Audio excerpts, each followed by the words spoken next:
Accidentally deleted a customer in LawnPro? No need to panic. Deleted customers aren't gone permanently. In this video, we'll show you how to delete a customer and how to restore one if you ever need to bring them back. Let's go through it.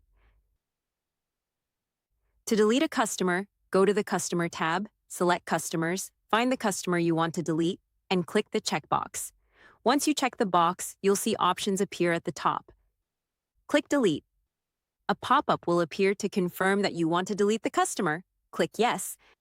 Now the customer is deleted and will no longer show up on your active customer list. If you need to bring back a deleted customer, it's just as easy. To restore a deleted customer, go back to the Customer tab, then Customers. At the top of the list, click the Status Filter dropdown and change it to Deleted. This will show you a list of all your deleted customers. Find the customer you want to restore. You can either check the box for the customer and click Restore, or there is a Restore button beside the customers. A pop-up will appear again asking if you want to restore your customer. Click Yes. That's all there is to deleting and restoring customers in LawnPro. It is quick and nothing is ever permanently lost.